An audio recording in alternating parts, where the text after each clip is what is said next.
I'm live and I didn't even hit the intro. That's okay. A little disoriented there. I'm just waiting for Larry Flenoid, who I believe should be here momentarily. But what's up, guys? We're live.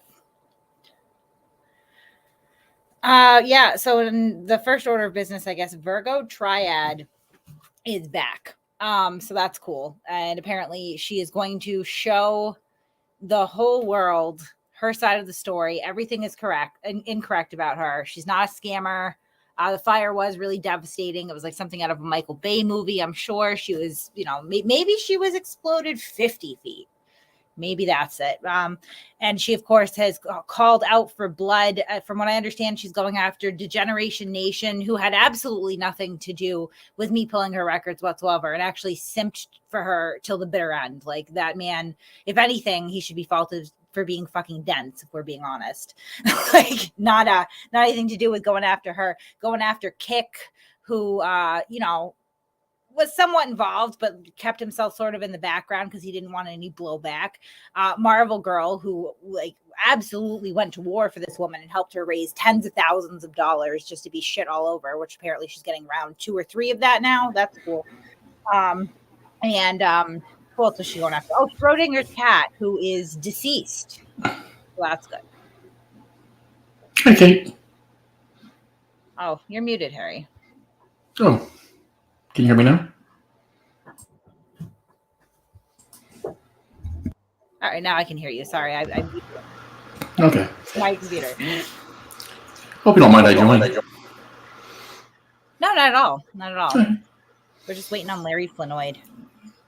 He answered me 2 seconds ago, so. Yes, I seen Virgo made an appearance this afternoon. Apparently, I haven't actually watched the whole thing. She seems very angry. I mean, I would be angry too if, I really wanted to scam tens of thousands of dollars off of people and it was thwarted. Yeah, and she did get the money. She got the money. So I think the best comment I've seen from you today is now know how far $100,000 goes. Oh yeah. Well, 100,000. Yeah, 100,000. Yeah. So if you're worried about somewhere between, what did we decide the final number was just for the fire? Like 40,000? Yeah, it was close to 40,000. But if you're wondering, how long $40,000 can last a hoarder that lives in trailers, it's approximately 8 months. Hey, Dutch, thank you so much. Yeah, and I mean, I try some English. It's been a while since I've done this. If I'm not mistaken, we definitely offered her the opportunity to come up and refute anything we were saying during that whole situation, correct? Yeah, absolutely. Several times. That's what I thought. I think it was D-Gen's live stream that I went into and commented. I thought so too. Right. But it's been so long ago, I couldn't remember all the details, but I was pretty sure that you clearly... obviously, she's been thinking about it more than I have. Bitch, I've moved on. I'm about other things right now. It's all Chille all the time right now. You gotta get me at a different time period. But yeah. So yeah, she's tried to put her little ducks in a row, and she's definitely coming back with stuff that was refuted during our whole presentation of everything that was found by our whole little group. I mean, there was a lot of things that we all discovered that were blatant lies. And during the whole thing, she doubled down. I have no criminal history. I've never been arrested. They're lying. They're lying. They're lying. Well, it's not just that. It's like, so there were lies that she told people in emails and stuff privately that I didn't bring up because I felt that it was too personal. But if she's going to swing back and go out for blood for all these fucking people, then we can revisit the situation. Some of these lies are so fucking disturbing, right? Like, so disturbing. Right here. Hey, Larry. Right here, we got somebody. She said her husband was a banker. Not true. Okay, but we'll get back to Virgo. She's not the scammer of the evening. Chille is. We have here with us community activist, BLM. Not activist. I'm a human rights organizer. A human rights organizer. I was going to call you a BLM organizer right afterwards. It's a play of words. I don't act like I'm doing what I'm doing. I get it. Right. And so, Larry has been kind enough to join us to talk about the topic of the hour, probably the month at this rate as we unravel this shit show. But, Jose Chille DeCastro, who he kind of tried to take advantage of you too, right? Now, I got to say, in the call, he kept referring to you as friends. At this point, how long had you known this guy? 3 hours. Okay, that's what I thought. So I'll let you talk. I'm not gonna, lead your story here. Just real quick, I'm sorry. Thank you very much, Gio, for the $50. Yeah, thanks. Yeah, sorry. All right. Yeah, so when I first met Chille the fucko, he first he came at me like when he first came over here with Tina for me to meet him. He told me he wanted me to get some bongo drums and make up a chant like an African. And shit, like it was real crazy. And that's what threw me off with him. You know what I'm saying? So the whole time he was here in Springfield, I kind of kept a distance from him. He was trying to send me money, the money that he was getting from people. He was sending me that, some of that, trying to be my friend and shit, trying to buy my friendship. And then he got into it with Talib Kweli and started being a nuisance in Tina's house. So I went over there to try to talk to him and like, hey, dude, man, you got to clear this up. You know what I'm saying? Like, they about to fuck you up, so him being him, like I went over there, when I went over to Tina's house, I woke him up. First thing he told me when he was getting out of bed, because he was getting out of bed, I got to do a bump and get dressed. And then he went and turned on all the fucking lights and shit, like we figured on TV. And I told him, dude, I ain't about that shit. Like, this ain't a show for me, so. Wait, when you say do a bump, what does that mean? He said he was going to do a bump and get dressed. I mean, as far as I know, that's cocaine. That's what I thought. Yeah, I'm from the hood. Doing a bump is cocaine. But that's what I was just clarifying because I thought that's what that meant. But yeah, so then it started to become a point to where Tina wanted him out of her house. Because I mean, me and Tina made a joke about it. I was like, damn, dude, stressing you out that much, you called a black guy to come kick a white guy out your crib. Like so when he finally called me one night trying to, because his shit had hit the fan. So he was trying to get me to unite with him. And that's where the phone call came from. Because, like, it was, like, about 3 minutes of the phone call that I didn't record. It wasn't up until the point where he started talking stupid. But before I started recording the phone call, I called Tina and had her on three-way. Because he was saying some foul shit about her son. So that way she can get a chance to hear it, wouldn't think I was lying. And then I was like, you know what? I'm just going to expose this motherfucker. So I started recording the conversation. Yeah, no, that was wild to listen to. I mean, so I'm shocked at how like obliviously racist this dude is. So he literally when he meets you, he immediately is like play a tune from your tribe for me, pretty much. Like basically, he wanted me to get he wanted me to get some more of my black friends, and we bang on bongos and like make up a chant for what was it, the thing he was fighting for, the Terry v. Ohio. Yeah, talking about, and he added to Terry verse. So he wanted you pretty much to do like a minstrel show. That's like one of the most racist things I've ever heard in my fucking life. Yeah. Okay. Like it kind of pissed me off, but it threw me back. And I just kind of stepped back, because he was there supposedly helping Tina.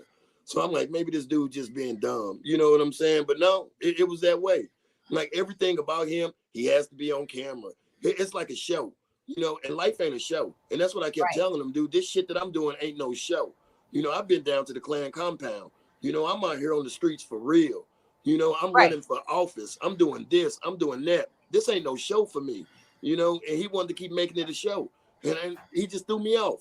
And then all this bullshit, like he telling the black guys to suck his dick and how he want to wrestle with them and he gonna fuck them and stuff. And, because I told Tina at one point, I'm like, I think the dude on drugs. And this was even before he told me he was going to do the bump,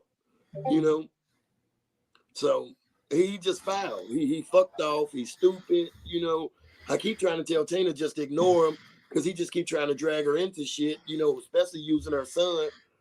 And just like, man, somebody need to do something to that dude. He better not come back this way.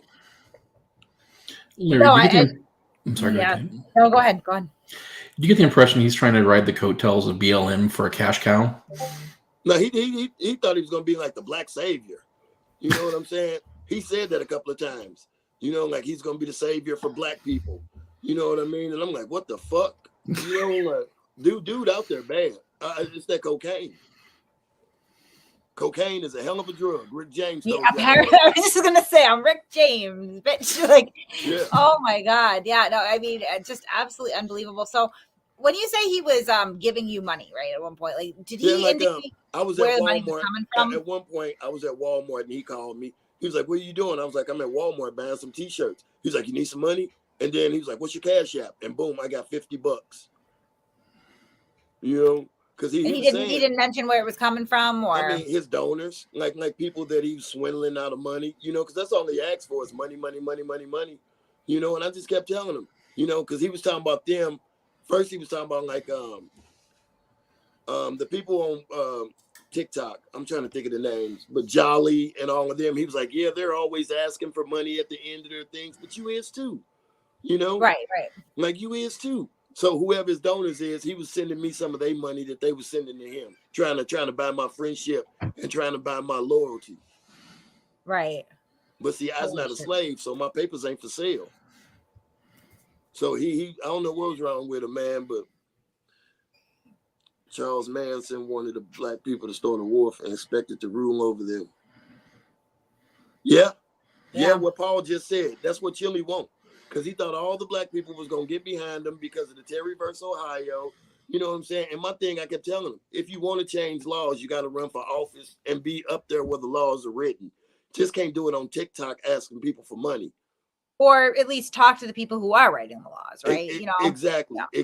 Instead out here trying to unite people and have black people banging on bongo drums like they African and shit. Yeah, that is that strikes me. And then in the conversation at one point where he's really leading into it, really telling they're going to assassinate me someday. Yeah, and he starts talking. He's mirroring back what he thinks a black man would talk like, which is really presumptuous in my opinion. But oh man, dog, like he's like, when they kill me, pour some liquor out for me. I was like, no, he did not just say that. Like that was him trying to. Like he was trying to relate to me and speak our language, but our language is English, just like yours, homie. You know what I mean? So, like, he literally thinks that, like, you know, like every black guy is Snoop Dogg. You know what I mean? Just like, right? Like, I don't even drink like that to be pouring no liquor out for you, man. I don't even drink like that to pour no liquor out for you. You know what I'm saying? Right. So, why does Chille want to get rid of Terry versus Ohio? Because Chille thinks that's the groundwork for why colored folks are being treated like they are for the police right now. Because that's the stop and search, the stop and frisk law. But, right. I think we're still kind of figuring out like where he came, like something made him attached to this. I don't know, you know, what it is just yet. Because I mean, he's not just, I mean, he obviously has approached you. He is I've heard stories of him in California going up to black people with, you know, witnesses around going like, the first thing out of his mouth is like, I'm sorry for what my people did to your people, which is a whack way to start a conversation. Like that is just like, what are you doing? But like, just so I think he definitely does target people of color, like when he encounters them, but it seems like overall, like it's just anyone that he can get stirred up. Do you think he's going to run for office? Someone who's running for office, do you think that's really his goal here? What's that? No. So he's saying he's running for the governor of Ohio. The governor of Ohio. I thought he said the president, but anyway, he did a few times. Yes, he did. So he don't even know the scale of government. You know what I'm saying? Because ain't no presidents in no state except for Washington D.C. So, but no, what I get from Chille is that he was bullied growing up.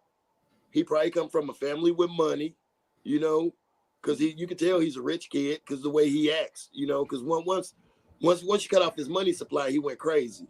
You know what I mean? So tell me about that. When was his money supply cut off? How did that happen? When I exposed him, because a lot of his friends backed away from him. A lot of his donors did. You know, they were reaching out to me like, damn, man, because I mean, everybody was fooled by him except for me. You know, like I knew it when I first talked to him. It was something about the dude. Like his whole life is, I got to be on camera. I got to be on camera. Lights, camera, action. Dude, that ain't how real people work. You know, because if you like the shit that I do, you don't want that. Like, you really don't want that. I got, man, the Klan put a bomb in my car. You know, like, you don't want that, Chille. You know, but he out here defrauding people for money, making people think that he's got this real motivation to change things, but you're not doing it the right way. You know, why don't you run for office? Why don't you put yourself in a position to to really change some laws. You know, if you want to change the law in Ohio, go be a resident of Ohio, you know, for 2 years and then file for office. That's the way you do it. Tina wanted us to ask you about the guns. Oh yeah, he did too. He asked me if I could buy him a gun on the street. I'm like, why? Because I'm black. All my guns is legal. Like, what you tripping out for, bro? I don't deal like that. Like I said, I'm running for office right now. I'm set up to run for Missouri House 132 House of Representatives because I started my 5 years ago. Because my thing is this: if you don't like the way that things are being done, then step the fuck up and do it yourself. You know, I ran for city council 4 years ago. They took me off the ballot with some bullshit, talking about I had 12 signatures that matched my opponent. They pulled a law out the book that they never used before. Honestly, I think it was written over the weekend. You know, so they took me off the ballot. I was going to run for mayor and decided not to because I wanted to run for House Rep. Because, I mean, that's where the real change comes, being on that floor in the government, of the state government, you know, state legislation. So, yeah, Chille just a fraud. So why did Chille want you to buy him a gun? I don't know. You know, I don't know. Like, I really didn't want to get into details with him. Like, I really wasn't even talking to him that much while he was here. He threw me off with the bongo drum shit. Like, I'm just some African dude. I was born in St. Louis. I ain't never been to Africa. You know, like it just threw me off and get more of my black friends. I mean, he was real specific about it. You know, get you and some black girls and some black friends, and you guys bang on drums and Terry versus Ohio, Terry versus, and I'm like, dude, we are not African. You know, like it don't work like that. It don't. So Jay Carr is saying the best lesson that his dad or her dad taught me. He did work with MLK. We are white. In 1968, he told me, you ask the oppressed how you can help them. You walk in their shoes. Don't tell anyone how to walk. Vote. Fight with them. Speak up. He missed the part where you're supposed to ask them to beat on bongo drums. Yeah, I mean, the first thing he said getting out of Tina's van, like that was the first thing he said. Like, dude, you just met me, and you want me to put on a whole show for you? Like, this is not a show for me. This real life. You know, I'm out here changing lives for real. You know, donating to people, having events that I have. You know, right now I'm working on a basic living program that's going to teach kids how to cook, how to clean, how to garden, how to work finances, how to fix things around the house, how to do an oil change, a tune up, and change tires. We out here doing this shit for real life.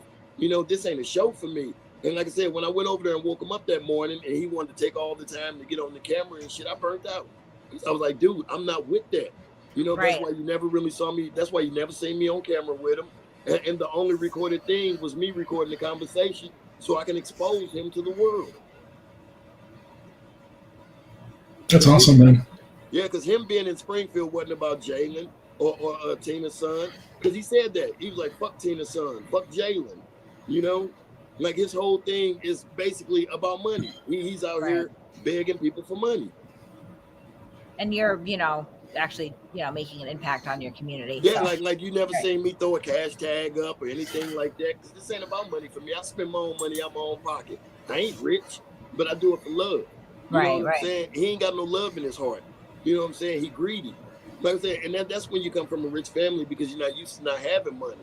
You know, and then with him being sheltered or picked on, social media made everybody a star. So now he thinks he's a star. That's why he don't know how to talk to people, because you can tell he ain't never had no social, no social relations outside of social media. Now Sue is asking, ask about Jalen's mom. Oh, I forget Jalen's mom's name. Renee. Because like I said, Renee, yeah. Like he was over there with Renee. I mean, he was just trying to swindle everybody. Everybody, you know, had Renee hyped up that he was gonna change things. He was gonna do this. He was gonna, because as far as I knew, he was supposed to been going down to the police station to say something to the police down here, but he didn't. You know, he didn't. He stayed at Tina's house, getting high, causing shit with Jolly and Talib Kweli. You know, telling him he wanted to wrestle them, he wanted to do this. But y'all notice, since he left Springfield, he ain't said my name at all. And I'm the one that exposed him. I'm the one that put the video out.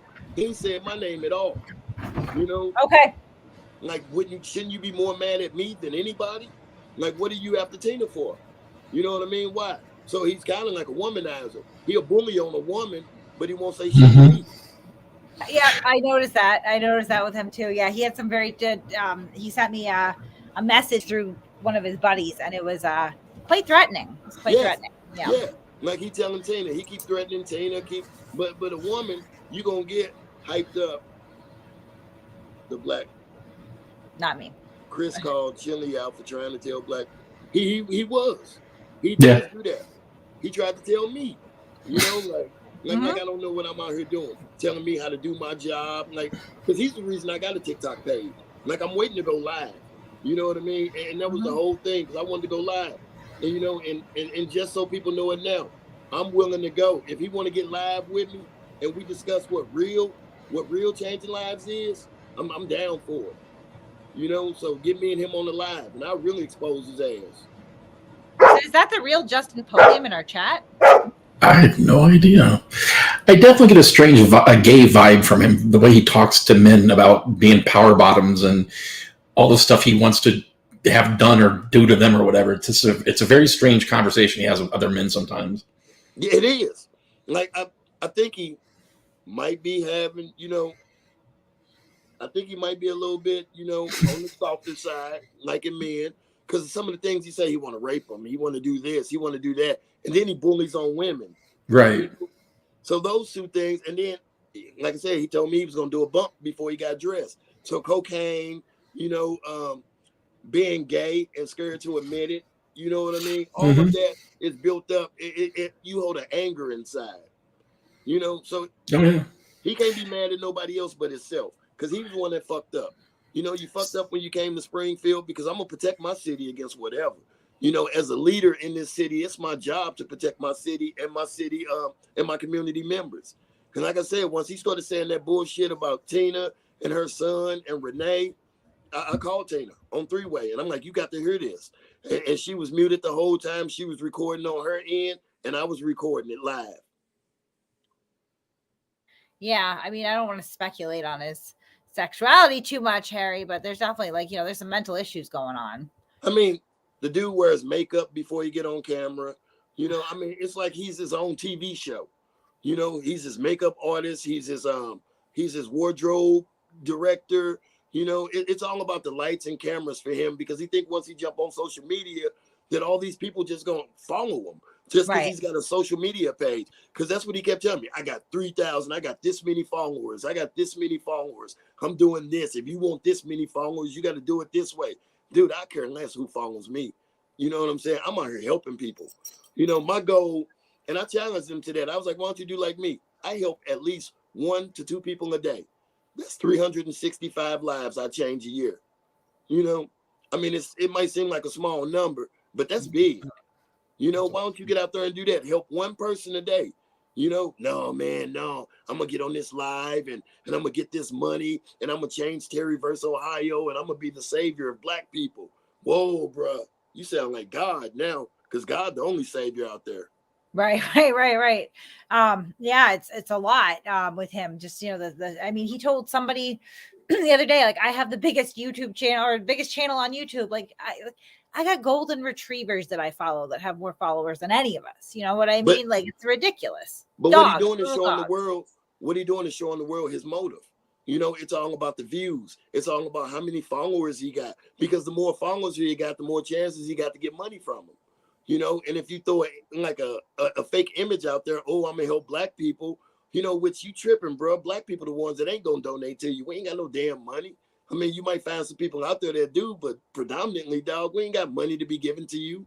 You know, if you really want to, he said, I draw the line in makeup, also a stand in the police lobby after hours of silver, and then crying to be arrested for numerous warrants. Yeah, exactly.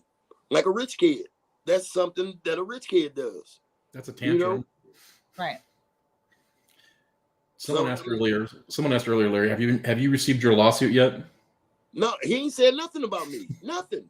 Tina said that he said that all I did was show how real he was. Yeah, how real fake you is. Right. You know, that's the only thing I've heard about me. He ain't messaged me like he messaging Tina or you, Kate. You know, he ain't done none of that. None of it. Not with me, and I'm the one that exposed him. And I keep asking Tina, you know, I feel left out. When is he gonna say something about me? You know, like, damn. But, yeah. No, he won't. He won't go after men. Because the real can't stand against fake. And I Will Smith his ass. You know, like, I ain't playing no games. Like, for real. You came into my city with all this bullshit trying to get me to be an African when I ain't never been to Africa. So that was a major disrespect. Yeah. You know, bang on some Congo drums, get more of my black friends. Man, they would have whooped my ass if I'd have called them and asked them some shit like that. You know, or had you go checked out for a head injury? Like, have you lost your goddamn mind? Like, but when you on drugs, you know, your mind all fucked up. Because I was telling Tina, I was like, the whole time she kept asking me what I thought about him. I was like, I think this dude on drugs. You know, I think this dude on drugs. I think he was down for like a week. You know, then he stayed too long at her house. She kept asking him to leave. You know, he was using her, asking for gas money at the same time, got all these people sending him money. Because I was telling Tina, why is he asking you for gas money? He's sending me money. Well, Tina told us that he tried to get her to co-sign for his car. He did. He did, man. He was really on Tina. Because, like, Tina's got a real good heart. You know what I'm saying? Right. And what happened to her son was fucked up. And for him to use that, it was pissing me off. You know, and then when Tina, that last straw was when she called me and she was like, Larry, come get him out my house. You know, it was that next day that we did the phone call. Because I was like, Tina, if I come get him, it's going to be ugly. Police going to be involved. And I was just like, just call the police. Just call the police because I got too much to lose and going over there and doing something to somebody that's going to probably call the police on me, you know, or anything like that. So do it the legal way. You know, like I say, man, I can get street with it, but that ain't my life. Ain't never been my life. You know, my life is about changing lives for the better, not putting my life in jeopardy and not being able to do that. Absolutely. Paul asked Larry, do you know if Chille was actually making hundreds of thousands of dollars in California like he claims? He is not no business executive. I know he told me, when I told Tina, he told me he makes about $3,000 a week from his donors. Whether that was inflated or not, I don't know. But like, I know he was getting money. He was getting money. He getting money from his donors. Of course. Whoever donating to him, they donating. Because I mean, he sent me money like 3 times. I think he sent me 100, then he sent me 50, and then he sent me like 75 just off GP. You know, like, do you need any money? Here's some. You know, and I'm like, okay. So like, we got a little under $200. You thinking how many days? 2. All right. I mean, but just to do that, you know, without no curve. You got some money built up because I ain't got that money to send out like that. He said in his last stream that he never lies. He's been lying. Yeah, he been lying since day one, pimping. For real, Joshua. Like that's all he is. Like he lives in a dream world, like a movie. He's living in this fictional movie where he's the main character. He's the what do they call it? The next actor in line when you the supporting. He's his supporting actor. Yeah, supporting actor. Yeah, he's the best actor. He's the main actor, the supporting actor. He's his extra cast. He's everything in his own TV show. It's like the Chille show, like the Truman Show. Mm-hmm. Right. And you got these people out here that don't know no better that's donating to him. But then you got people like us that's like, dude, you a fraud. You know what I'm saying? They can feel it first off. I mean, when he jumped out that van, I want you guys to play on bongo drum. I was like, man, no. Well, I said we got 554 people here that know he's a fucking fraud. So I mean, there's not as many idiots out there as he believes there are. No, it ain't. And the more we get it out there and expose them, then you know that's what we need to do. Like I keep telling Tina, just ignore him. You know, I challenge them, ignore him for a month. You know, everybody ignore him for a month, and because all he wants is an audience. And as long as you know he's pissing people off, and it's giving him the audience that he wants. You know, because whether you like him and you viewing him, or whether you don't like him and viewing him, you still viewing him, and that's what's giving him what he wants, viewers. You know, and the problem, but that's the problem with this community. Our community, if you want to call it community, is they love a shit show. They love a train accident, a car accident. They like seeing idiots. Look at the Josh Abrams. Look at the Furry Potatoes. That it's just they like that drama. Well, that's what I think. What it is it's not that. It's that this YouTube thing. They're called First Amendment auditors, is kind of who he's fallen into. He's pulling an Eric Brandt and also kind of branding himself as an activist, but he's really in with the First Amendment auditors. It's not activism, it's entertainment is what it is. Yes, I call it, it's hate porn for people that hate cops is pretty much what it is. What he hate cops for? What have they ever done to him?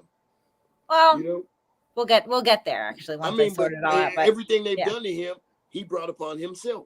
Yeah, and he hurt his community while doing it. Yeah, so it ain't like he got pulled over and detained for no reason.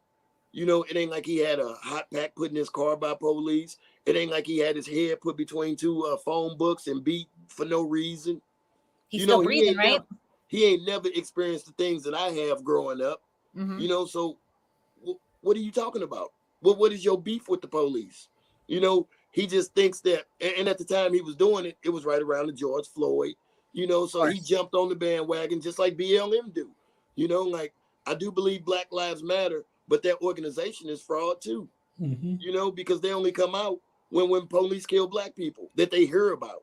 But what about all these Black on Black killings in these cities? Or how come you ain't out there like I'm doing and trying to build a program for Black kids to help them, to teach them not to stay in the streets or help get them out the streets? Why ain't they doing that? How come Chille ain't trying to do that? That's what you do. Yep. You start a program and educate people. You don't just run around screaming that you the savior of Black people and you're going to do this and do that. But all you're doing is talking shit on TV, on social media. And I think he has yet to make a real move at changing the law about being elected, or getting a petition. He has yet to do any of that. But he'll show you that big ass thing with all those Black dead people on it and tell you he's saving all these people, using all the memories of all these people gone for profit, just like the BLM. That's what Carl says right here. Exactly. He's looking to monetize the suffering of other people. Yeah. Like and it really pissed me off because Philando Castile is my cousin's brother. My uncle, that was his son. And Mike Brown, I grew up with Mike Brown Sr. in St. Louis. So for you to be using them two, which I included them in an email, my cousins and Mike Brown in an email with Tina last night, and told them that this dude out here using y'all people for profit. So now they finna get mad. You know what I mean? 'Cause that's what he out here doing. He using the deaths of these good people for profit. And that's awful to think about. And Because he don't care about nobody but himself. Jumping on these grieving families. And, again, like, is he making any demonstrative change? No. And I think it's gross and creepy to me anytime I think that anyone focuses solely on Black people or Asian people, but especially if it's a white dude, right? Like, it's just like, you're at the epitome of privilege. Like, you're at the apex, and now you're like, it's condescending to me. Somebody that, like you, like, if you're making a program to teach, I'm assuming, inner city impoverished children life skills, you're obviously helping the Black community, but you're helping the community as a whole. You're helping children, right? I don't see coming. But I'm just saying the best way that we can, in my opinion anyway, start to undo a lot of the terrible racial injustice that has happened is taking that time, energy, and money and injecting it into the communities where it is needed, right? Things like education and life skills and mental health and things that, like, you need because it's literally generations of trauma, right? Like, and teaching kids better role models, right. In the streets, teaching kids that we can be things. Except like especially with colored kids, growing up in the city, we can be other things besides a musician, an athlete, or a movie star. We could be police, we could be judges. We need more of those. We could be lawyers, we could be doctors, we could be politicians. Like one of the things I always say is, I don't use politics to take from my community. I use politics to give to my community because as I rise and I learn new things, I'm quick to tell my community about it. You know how many people don't know that felons get their voting rights back once they get off papers? Why ain't you out there doing that, Chille? Look at all those voters. Why ain't you out there registering voters so people can vote against this? Why ain't you creating a petition, to overturn the law and take it to the Supreme Court? You're not taking none of the right steps to do things, but you screaming on social media every day and keeping it criminal. He wears those headphones so he can listen to himself. He likes to hear himself talk because he's always mic'd up.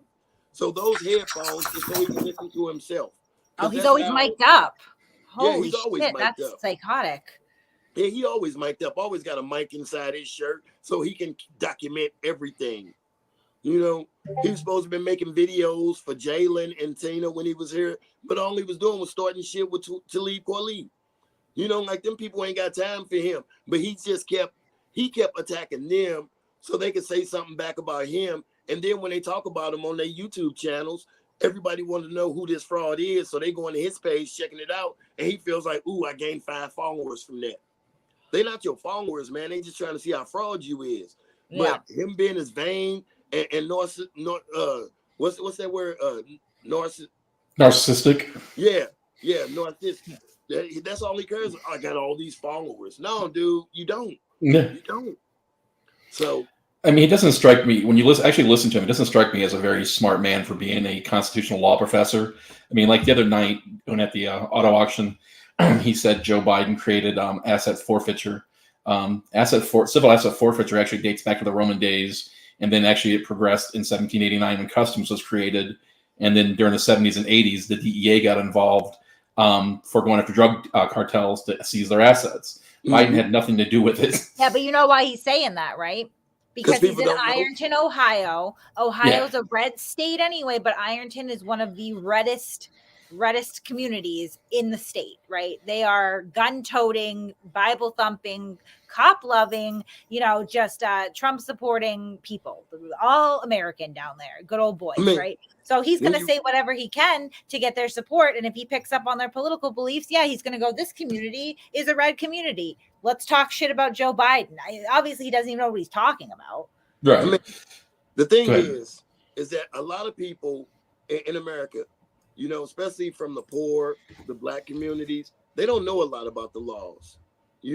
So once you start screaming that you know all of this about the law, they probably gonna listen because you got 3,000 followers, you've got all this money that you flashing around.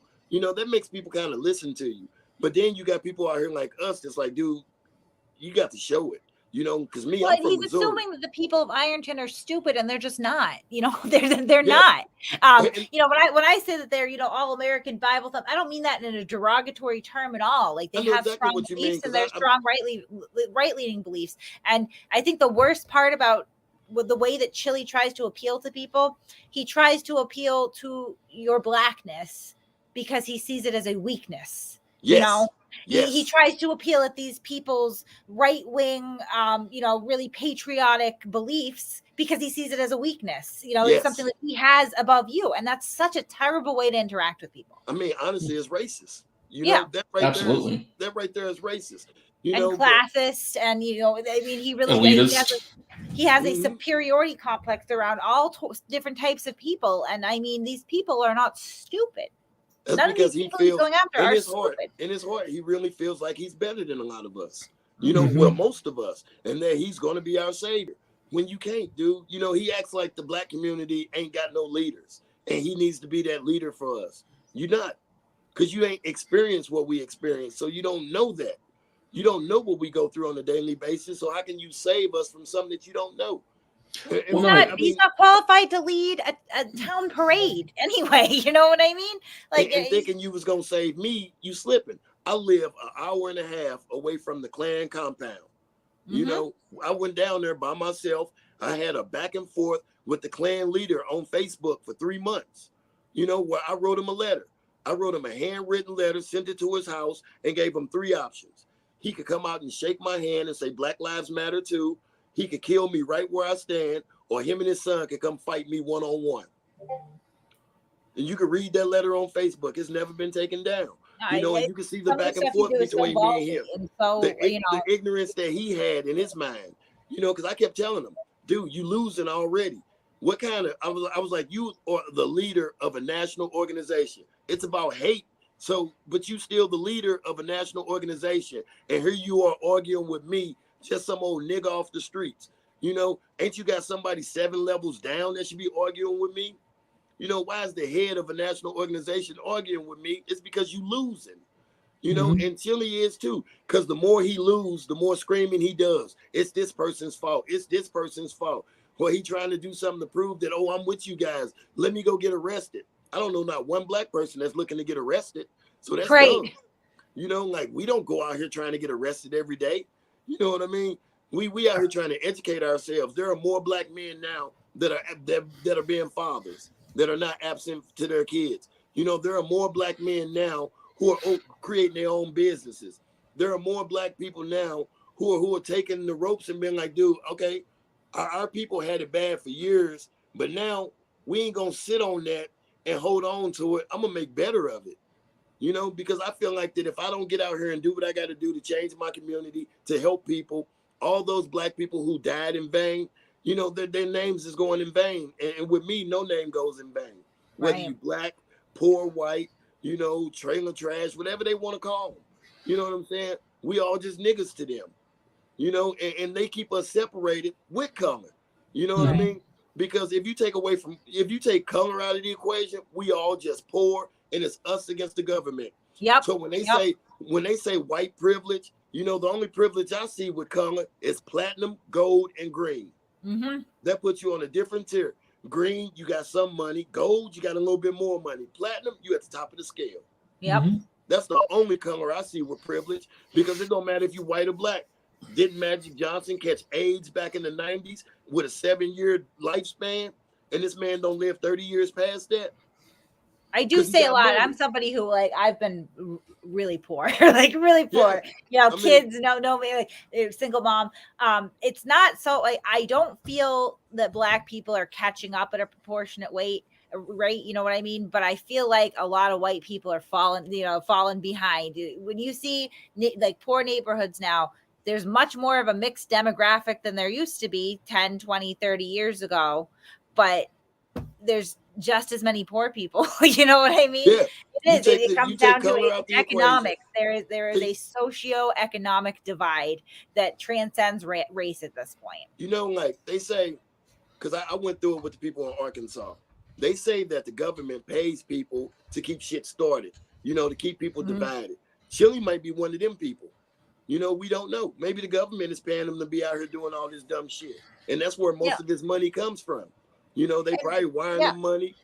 Even if it's not the government, people are, and they don't realize. And I just want to address, so we have somebody in the chat here who's making some points, and I don't want to just gloss over them because they are contradictory points. I'm going to go back up to Aaron Queen here.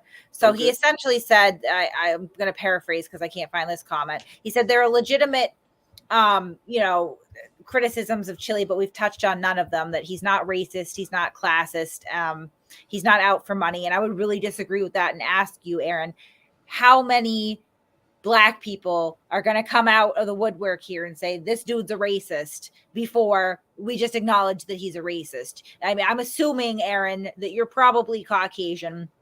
Sorry if I'm wrong there, but I'm assuming that you are. So, I mean, the same thing with being classist. How many people from Ironton, Ohio have to come out and say he literally called us uneducated, poor trash, and is treating us like garbage because he thinks we're poor and stupid, for him to be classist? Because like these are the people that it impacts, and they're deciding, right? You don't get to decide for them. I mean, a spade is spade, and not out for money. He's begging every single day. Where is this money going? He says Chille wants to rein in the corruption. Those that have been his opposers are those that benefit from the corruption. And again, as Larry has said, as someone who's actually a community organizer, what has he done to rein in any corruption? He hasn't. I want to be a skinny millionaire model, but I'm fucking not. I'm going to wake up tomorrow and I'm not, right? And hold on. I'm one of his opposers. How have I benefited from the corruption? Like, I don't benefit at all. I ain't got no money from me exposing Chille. I have not asked for any money from me exposing Chille. I just felt like there was a fraud out there who was defrauding people, and these people should know. I mean, there's so many things that you've even highlighted yourself that you can do to help a community. Teach a kid how to interview, teach a kid how to tie a tie, how to talk to people, how to prepare your resume, and stuff like that. Like when I say this, I'm not tooting my own horn for the people listening. Last year for Christmas, I paid for 600 kids to get their haircuts. Last year for Mother's Day, I gave 500 women a massage. for Valentine's Day. I took 19 single women out for Valentine's Day. You know, I've hosted What gun up, Pimp? safety classes. I've done gun safety classes in the community when one of my friends, her son shot himself playing with a gun. You know, I've done Christmas for 2 families. And I mean, from washers and dryers, everything. I used to work for a moving company. I used to give people free furniture. You know, every time I get something, I post on Facebook, who needs this? You know, I give a whole lot more than I get.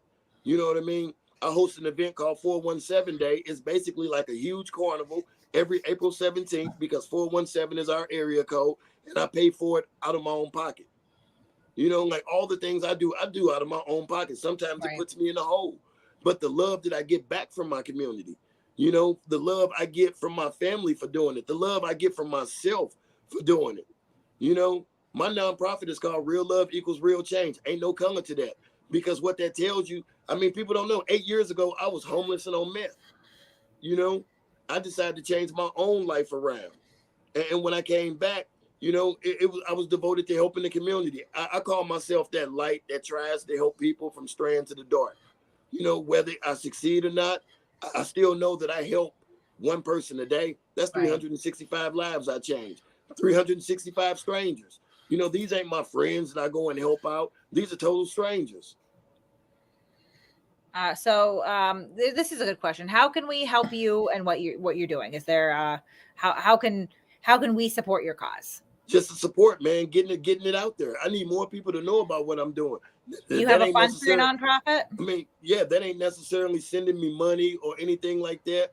I mean, it does take money to do what I do, but I'm not fit to sit here and ask you for money. Like right now with my campaign, I started my campaign account with $50. It's gonna be $50 in there when the campaign ends, because I'm not asking nobody for no donations because I'm out here knocking doors. Well, that is just silly. Where's your campaign fund? Can you send it in the private chat to me? Because honestly, that's what you need to run for office. Listen, it's not asking. You need to activate those voters. You need to activate those voters who don't vote. Like my demographic, my district is the largest voting district in Springfield, Missouri. And it's the largest district of people not getting out to vote. But if you look at the numbers of people I've been registering to vote in the past month, you're going to be like, whoa, because it's scaring the people I'm running against. Yeah. You know, because they see all these new voters coming in like, damn, I'm activating my community. You got to get out here and talk to people, let them know what you're doing. You know, it don't take money to do that. It takes effort. It takes dedication. It takes motivation. It takes love, you know, to go out there and knock on doors. I need 213 signatures to put me on the ballot. I'm over 2,000. You know? Wow, excellent. Like for real, because I'm out here talking to people. I know my community. I am my community. I'm a colored person. I'm poor. I pay child support. You know, I get fucked over by my baby mama. Everything that I'm fighting for is something that happened in my life. I've been on drugs, so I'm an advocate for that.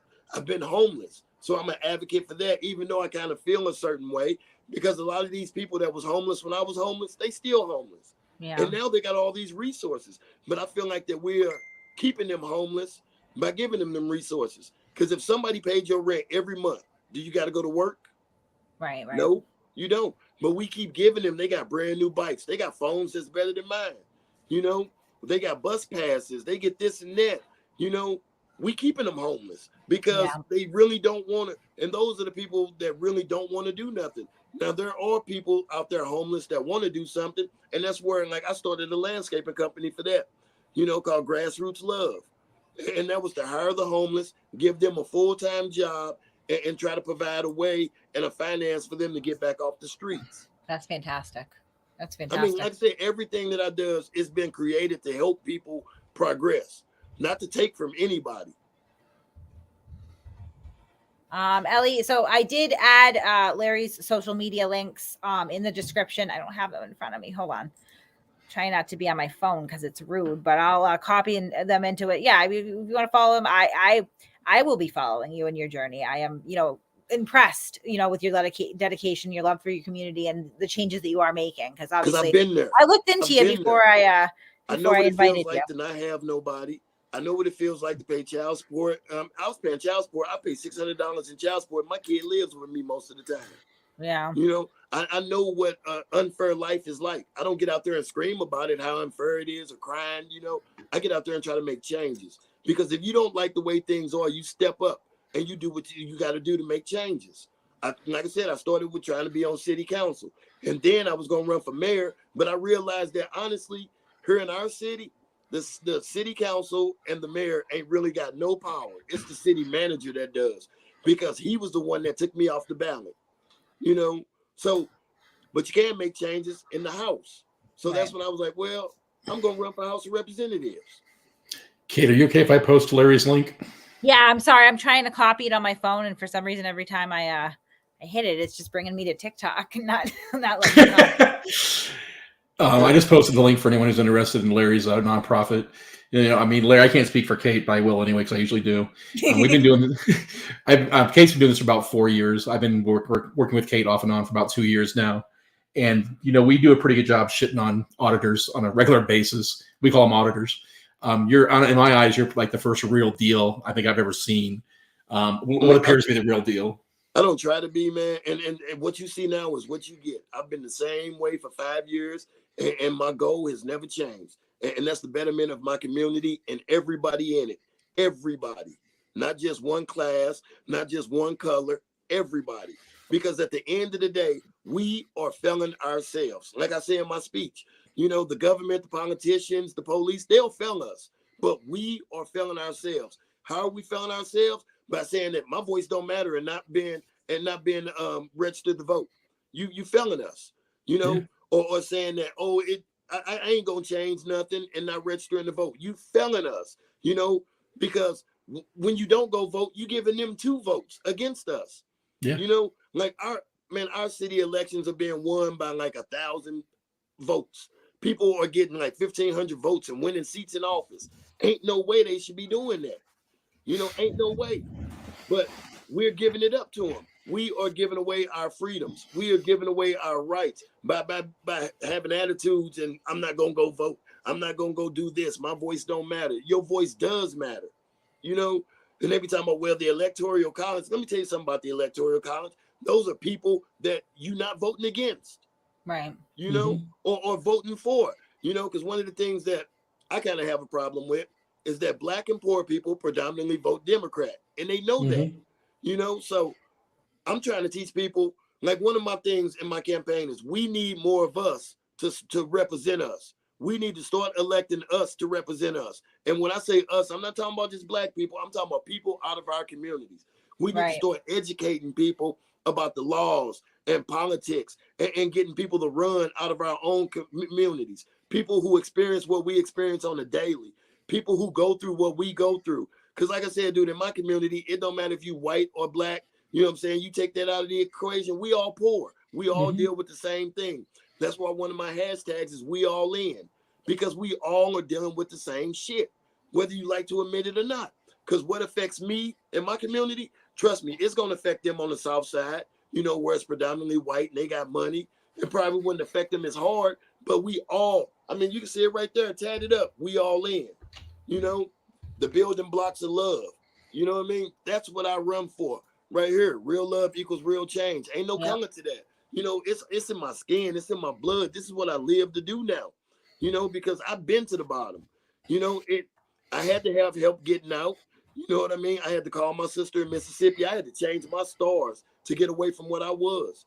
You know, I had to go somewhere where I didn't know nobody, where I didn't know nothing about the life and clean myself up. I was writing on the wall every day. Larry, you better than that. Get your ass up. You got 2 kids who love you. You know, I had to hit myself hard for me to change. But that real love was my kids. And like I say, I wear the bracelets. You know, real love equals real change. You know, and that's to remind me of what I'm fighting for. Because I found that thing that I love the most that I was willing to change for. And that's why it's my nonprofit. Because once you look inside yourself and you find what you love the most and you're willing to change for, it makes it easy. Like for me, change was easy. What's hard is that I'm constantly attacked for what I do. You know, more Black people hate me in my city than anybody. You know, they say that I'm teaching white people to be racist, or since I'm not screaming, oh, defund the police, oh, defund the police. And then I got called the police because I started doing ride-alongs with the police. You know, I started doing ride-alongs because I don't know what a police job is like. You don't know what it's like until you're there. So how am I gonna screen change a job when I don't even know how the fuck they doing it? Well, that's one of the things I've said for a long time is, if you want to make a change, and you said it yourself a couple times, become a police officer, become a judge, become a lawyer, get involved from the inside and work with the outside. And that's what I'm doing. Like I said, as I learn laws, I tell it to my community. Like yesterday, I asked them, do you guys know what prevailing wage is? Because I'm about to start paying that. Right. And like, these are things people should know. And I ain't the only one, like what I learned in certifying myself to be able to start paying people prevailing wage. I documented it step by step so I could teach it to somebody else, or like I say, I'm always telling the felons, you got your right to vote back after you get off probation. And after all, once your debt is paid, no fines, off probation, free and clear, you can get your voting rights back. And if it's not a violent crime, you can write the feds and petition to have your gun rights back. Yep. A lot of people don't know that. Parole officers ain't telling people that. Right. These so-called leaders that we elected 4 years ago ain't telling people that. So somebody got to do it. And Absolutely. if I'm gonna be attacked for telling people how to help themselves, then by all means, drop a motherfucking bomb on my house. Is your organization a 501c3, Larry? Yes, it is. Cool. Yeah, like I said, man, I took the steps, and by me taking the steps, to be as legal as I can, because you can't help if you got shit, you know what I mean? Because that's something that they look for. They're gonna try to throw that out there. Well, he's not real 501c3 because the powers that be is looking for every reason to stop people like me. That's why they didn't want me on city council, because once I got on TikTok, it gave me a platform. It gives everybody a platform. Social media does. But when people hear what I got to say, you know what I'm saying? It's different from a lot of people, because I'm not just all pro-black where I want black people on top of everybody else. You know what I mean? Like, no, I want everybody to be equal, because this is our country. The country was built for the people. At least that's what I found in Father's thought. We the people, Absolutely. so it takes us to do it. And as long as we are here fighting each other over stupid shit like race, religion, and the one that kills me is who you choose to sleep with. Like, I've seen men mad that other men are sleeping with men. That don't bother me at all. That means there's more women out here for me, But why would you be mad if a man is sleeping with a man? If like that one right there just kills me. But people ain't taking the necessary. I mean, people rather cast stones or cry on Facebook about how not fair life is. Okay, well, I live an hour and a half away from the Klan compound in a community that a lot of people call racist. But look at my growth. Look at what I'm doing. So how could this community be so racist and I'm steady rising, and I'm steady gaining effort and traction and supporters. And like I said, most of my supporters are white in a racist community. But, that's because I'm teaching white people how to be racist. No, I'm not, dude. They were already racist. You know what I mean? Like, they don't need no teaching in that. They grew up like that. What I'm teaching people is that racism is a fucking joke. And it needs to be made fun of. Because see, like my white friends, when I be like, yeah, nigga this, nigga that, they be like, well, don't say that word around me. Why not? I don't like that word. You giving that word power it don't deserve. You know what I'm saying? Racism gets a lot of power it don't deserve by people being scared to make fun of it or to break it down. I remember when I was growing up, if you called a woman a bitch, that was just as bad as calling them a cunt or something. Until Rachel called Monica a bitch on Friends, it lost its power. Yep. Then girls started, oh, yes, bitch, you being a bitch. Quit being a bitch. You know what I'm saying? So I make fun of racism, and by making fun of it and doing what I do, like, oh, I'm teaching white people how to be racist. You white. You know what I'm saying? You are Uncle Tom. They called me the ops for 2 years, and I didn't even know what the fuck that was. I didn't even know what it was. I was like, y'all calling me a cop? Like, what is it? It took my uncle to tell me. He laughed at me when he told me. He's like, I'm older than you, and I know that because I'm not caught up on these street shit. I'm not with this new era, because a lot of these kids grew up without fathers, you know what I mean, and things like that. A lot of them are growing up without mothers. I mean, look at these communities now. You got parents who out there on drugs, parents who are incarcerated, parents who out there partying all the time, and our kids are losing out. And that's what should matter. Like, if we left this country to our kids and those after them the way it is right now, we've all fucking failed. We've all failed. It don't matter who you is, where you come from. We've all failed. So Absolutely. now it's up for us to change this country. You know what I'm saying? How can you love your kids and you ain't out here doing nothing to make it better for them? How could you love your family and you're not doing nothing to make it better for them? How can you love your wife and you're not advocating against domestic violence, rape, or sexual assault, or any assault towards a woman? Well, Chille he wants a crisis team to come out and make sure that the man accused of battery is okay. And is it a regular beating or a first time beating? I mean, it depends how many times you're smacked around. Because the man that's putting his hands on you and controlling your whole life and beating the shit out of you is definitely going to be honest with a police officer about how many times he's beat his wife. Yeah. Abusive men never beat the shit out of their wives and then call the police when she tries to protect herself and see her get walked away in cuffs. That never happens, right? Or she kills her husband in self-defense. Call Child Protective Services and watch the children get ripped away because you try to leave them. That never happens, right? They're going to be honest. And see, that's another attack at women. Like, why do you hate women so much, Chille? Did your mama not breastfeed you? You know, did she push you to the side when you were little? Because all these attacks towards women, like, man. But you attack Talib, you know, you won't attack me, you know, but you attack all these men. You attack Jolly, you know, you attack everybody. But his main, like, he really goes after women, though. It's like, man, what are you doing? Like, how could you call yourself, to me, and I don't care what nobody say, God's greatest gift were women, because women have the ability to bring new life into the world. Man was put here to protect God's greatest gift, and that's woman. We're failing. Yep. Absolutely. Now, Larry, we know we have some of Chille's simps, or some. I mean, I shouldn't say that. We have some of Chille's followers in our chat, which is cool. Everyone's always welcome here. I mean, yeah, like I ain't said nothing that's a lie on the man. No, you know that's what I'm gonna get. That's kind of what I'm getting at. It's like we know that Chille's gonna spin this and talk bad about you. What's the worst thing? What's the worst thing though that he could say about you that would shock anybody? Nothing. Fair enough. What? Nothing? That I'm sexy? I mean, that's why people that ain't never seen me. You know, like, for real. He can't say nothing that I ain't already said. Because when I ran for city council, I told everybody I was a homeless drug addict. You know, and that's the worst thing about me. You know, he can't talk about me smoking weed because I got a marijuana card. You know, it's legal here. You can go into a store and like what can you say about me? Nothing. And that's why he ain't attacked me.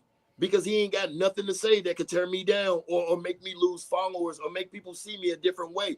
Because I walk it like I talk it. You know, I walk it like I talk it. When I say I'm going to do something, I do it. Whether I fail or succeed, I'm going to try. You know, because that's the main thing. Getting up off my ass and trying to do something. You know, as long as I sit behind a computer typing, oh, this world's fucked up, this world's racist, and leave it at that, I ain't doing shit but stirring up the same segregation that the government doing. Yep. Because as long as you got people thinking everything is racist, people gonna try to stay away from it. But when you out here trying to make positive changes and being like, dude, we all on the same plateau. Like I tell my friends, you know, especially during the protests that I led, I want everybody to stand beside me. The only thing that makes me a leader is that when somebody gonna be put in danger or somebody gonna spend some money, I step forward. That's the only thing that makes me a leader. Is that when somebody gonna get hurt, or if there's a chance for somebody to get hurt, you know what I'm saying? I'm right there. You know, when I met Tina, you know, not even knowing her son's story, I went and stood in the middle of the street for her son and her. And I was the only one to do that. You know, fuck all these cars, fuck all that. These people need to see this. Because it ain't just black people out here getting killed by the police. Police kill everybody of every race. We just don't hear about it on mass media because black and white is what separates us more. It ain't Mexican. Mexicans get killed by police. You be like, yeah, cool. I got a landscaping job. You know, somebody got a landscaping opening. You know what I mean? But it's like that, man. But he like bottom line is that Chille ain't taking no necessary steps to change something for real, except for screaming on social media. Screaming on social media makes you look like a crybaby. It makes you look fake. You know, and you wasting your time, effort, and energy when you could have been out here doing something more positive. Well, it goes back to the money grab, and that's what we see with a lot of these First Amendment auditors. He's teamed up with one of the most notable ones that Kate and I have highlighted for the past 2 years, Josh Abrams. And he's found a niche where he can capitalize on these First Amendment auditors, and the cash grabs come in, like Kate said several times. Every stream of his, give me money, give me money, give me money. Yes. Yeah, definitely. Definitely. And yeah, Tina's son came and stood with me in my protest. I led the largest protest here in Southwest Missouri. You can share the link to that speech, you know, That's and in great. that speech, all you heard me saying is we, us. You know what I mean? It wasn't about just me, because me don't mean shit. This is bigger than me. I'm just one of the voices that God put the power in me to be a voice for my community. Why he did that, I don't know. I ask him at night because all the attacks and shit that I take, you know, why me? But I'm here for a reason, you know, and while I'm here, I'm going to make the best of it. And I'm going to try to make the best for those around me and for those that I don't even know. You know, like I'm a single dad. I don't make millions of dollars. Shit, I think the most I ever made in a year was $22,000. You know, and I'm still able to suffice and get out here and take care of my family and those in my house, and then help my community by spending my own money. You know, the first 2 years that I held my event 417 day, I was sleeping in my car. The second year, my utilities got turned off right after the event because I put all my money towards that. I'm willing to take the sacrifices to make it better for my people. It's Chille. Nope. You And know, that's Kate and how I you know have you got real or fake. That's where you separate the real from the fake. I mean, y'all can go through my Facebook page from the very beginning, 5 years ago. When I started this, I ain't skipped a beat. I ain't changed for nobody. I don't care what people feel about me, because my goal is my goal. You know, my goal is to put this heart in the White House and create some real change. And right now, I'm taking the first step towards that by running for the Missouri House. baby steps. Awesome. Yeah, it is. Yeah. You know, Kate and I have some big channels that follow along Massall Report. And if there's anything we can do to help push you and your cause, by all means, we'll push you to those channels. We'll help grow your channels.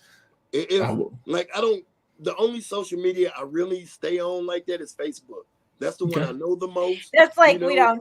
we don't really do a lot on Facebook anymore. I mean, because everybody on Instagram and Twitter, and I don't really understand all of that. And I'm not trying to have my phone blowing up all day because it takes away from me learning. You know, he's not a social media guy. He said Right now, I'm on a learning process. I'm learning about grants. I'm learning how to grant write. I'm learning how to get money to help me do the things that I'm doing without having to go and beg my community members who ain't got shit, just like I ain't got shit. Right. You know, because what type of leader would I be asking somebody in the same predicament as me to give me some money? That ain't a leader. That's a beggar. That's a thief. That's a con artist. You know, that's what he is. He's a beggar, a thief, a liar, and a con artist.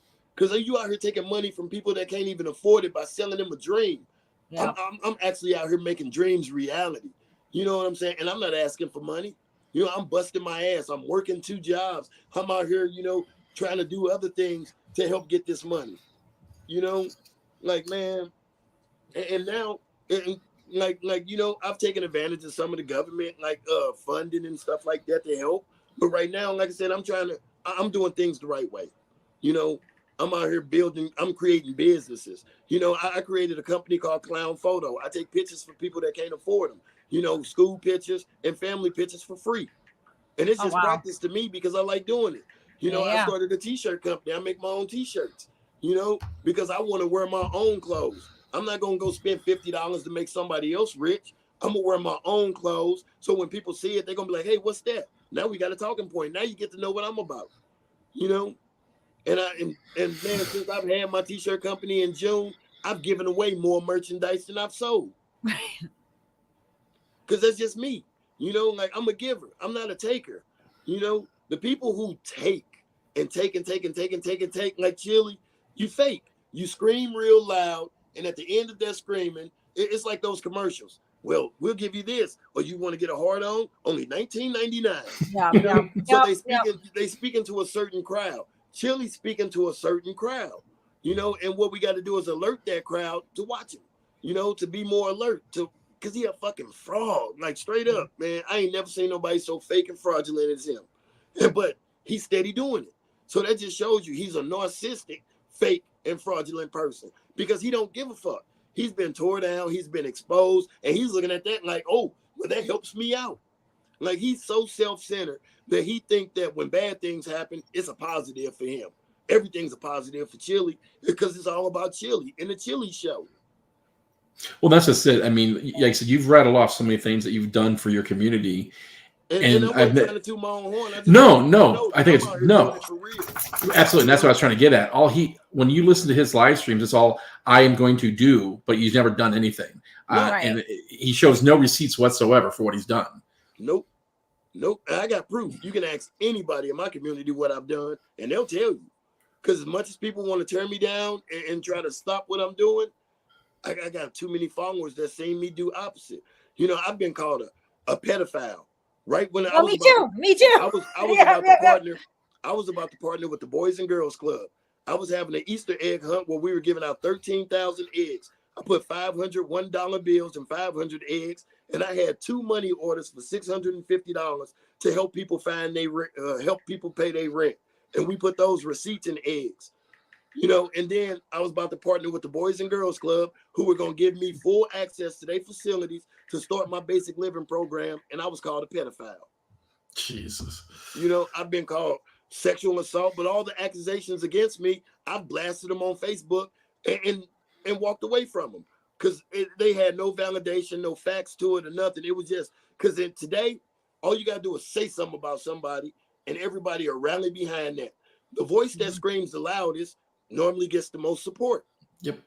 You know, and so if he out here steady screaming and making all these videos, because it don't matter. I mean, he spent most of his day making videos. So what real changes you trying to accomplish when you out here steady screaming for support and money? Mm-hmm. Yeah, it's all camera time for him. You know. Exactly. You know, I'm out here trying to learn. I'll show you some of the books that I'm reading, you know, because this ain't no game to me, you know. 7 highly effective. Stephen Covey. Segregation by Design. If you haven't read this book, you need to read it. Because like I said, it describes how local politics and inequality in Americans, it shows you how they use race to keep us separated.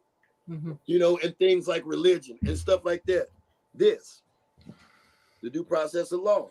You know, how you gonna learn the law? How you gonna talk about the law if you don't know nothing about it? This right here. Oh, careful with that one.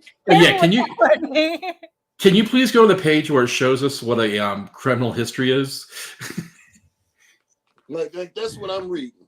You know, those types of things. I'm trying to better myself because the better I am, the better I can be for my community. The better leader I can be, the more help I can be to my community. You know, I don't shut people down when they're giving me criticism or advice. You know, I listen. Right. And if it's not the same, then we communicate and try to find a middle ground. That's one of the things with me. I'm always willing to communicate with people and try to change their heart. I ain't gonna change their views, but maybe I can change your heart to kind of see it my way, and you can change my heart for me to see it your way. Like while everybody was attacking the flag, the rebel flag, I wasn't. I grew up in St. Louis. I never saw a rebel flag. And then when I moved to Springfield, people said they were Hicks and country boys. It wasn't until Trump became president that flag was even called racist. So and what people didn't understand, and I kept saying, okay, y'all attacking the flag. If you take that flag away from them, now you got pissed off racist people. Right. Because taking a flag ain't gonna take racism out of them people. You're gonna piss them off. Because now you don't took from them. You turn down statues, all of that. All you're doing is deleting the history that should motivate us to be better. You know, profound. Why delete history when history is here for us to become better? You look back at history and be like, okay, we made mistakes. Everybody have. Whether you black, brown, green, yellow, 3 titties on your forehead, we've all made mistakes. But are you going to become better from them? That's the thing. What are you doing to become better from those mistakes? What are you doing to become better from your failure? Are you going to sit here on social media and scream real loud? Or are you going to get up off your ass and do something? Do you watch his videos at all, Larry? No, okay. I don't. I get links from Tina, and I tell Tina all the time, I'm sorry, Tina. But I lie to Tina. I tell her, yeah, I watched it. I don't. Because I ain't got time to watch no fake shit. That takes away from my learning. That takes away from me helping the community. That takes away from something else I could be doing that's even more positive than sitting there listening to somebody lie all the time, talk about them and try to make themselves on a plateau that can't nobody stand on because he's the savior. You are not the savior. That's Lord Almighty. That's the only savior. You know?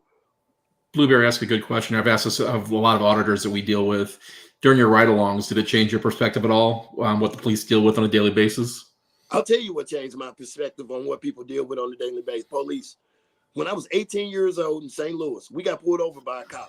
And of course, you know, they walk up to cars with their hand on their gun. And I just took the time to talk to him. I say, sir, how come you guys always, you know, ready? You know what I'm saying? When you're dealing with black people, because at that time, you know what I mean? So he was like, no, it ain't even like that. We don't know who you are. You could be crazy.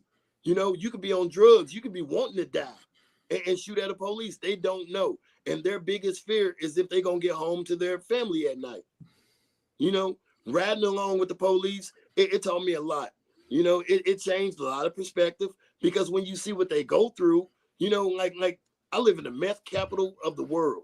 You know, we got a lot of tweakers out here that's ready to do whatever, you know, and when you dealing with that on a daily basis, it's going to make you some type of person. Of course, we do got bad people out there. We do got bad police out there, but where are the good police that's standing up against it? You know? Absolutely. No, absolutely. And that's just it. I mean, you know, they teach us, I mean, you don't know I am in law enforcement, but they teach you reaction is slower than action. So if you're not ready when you walk up to a car and someone else is already ready for you, you're behind the 8 ball already. Yeah. It's not saying one person's, I'm sorry, go ahead.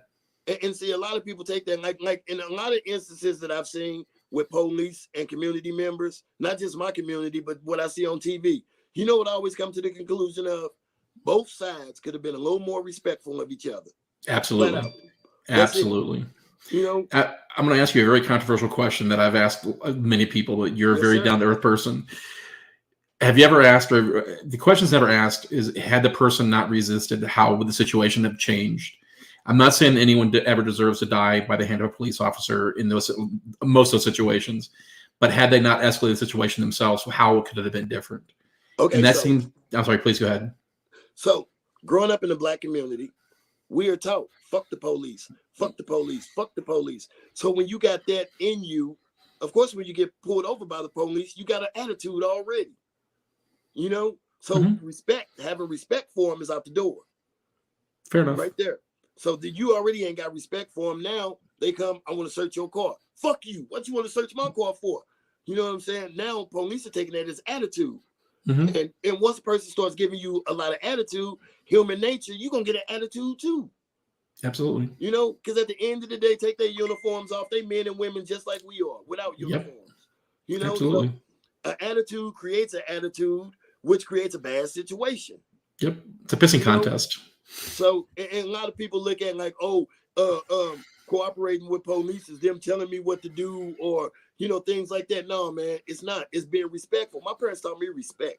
Yep. You know, so I'm going to be respectful of police because that's just a man just like me. You know, I mean, we got cops out here, and like what I feel like should be done to police is that those who break the law should get the maximum of the law because they were sworn to protect the law. We shouldn't defund them, because if you take money away from the police, you're going to have less police out here. I mean, I've had people in my city screaming, fuck the police, but then something happens to them and they're on the phone with the police. Absolutely. And that's why I asked about if you watched any of Chille's videos, because he has this insane idea called transparency, where police are all now disappeared. You have a guy wearing a camera on his head who walks into all situations, and because he has a camera on his head, that's going to de-escalate the situation. If it doesn't, then you have something called a popper come in, and the poppers take control of it with these long pitchforks that pin people to the walls.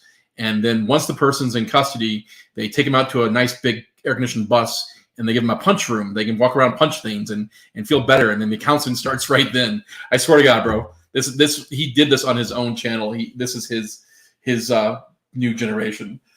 So it blew my mind away. Two.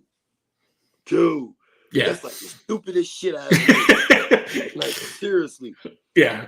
Oh, and then, I mean, he preaches this stuff, and he had 2 pairs of glasses taped to his head. He had his headphones on. He was spinning around on 360 in his room. This is what I want. This is what's going to happen. And it just was, it was completely, it fucking blew my mind. I mean, some people still have yet to amaze me, the shit that they think about. You know? Oh, absolutely. Because, I mean, man, be real. Be real. You know what I'm saying? If you're going to be real, this is what you should say. Hey, guys, I'm trying to change this law. I need as many people as I can to help me, you know, change this law and make life better for those after us. Not that you gonna be the savior. It's all on you to do it, and you're the only hope that we got. You ain't the only hope that we got, because my community got me. You know what I mean? And not that I'm the biggest or the brightest out here. I'm gonna work the hardest.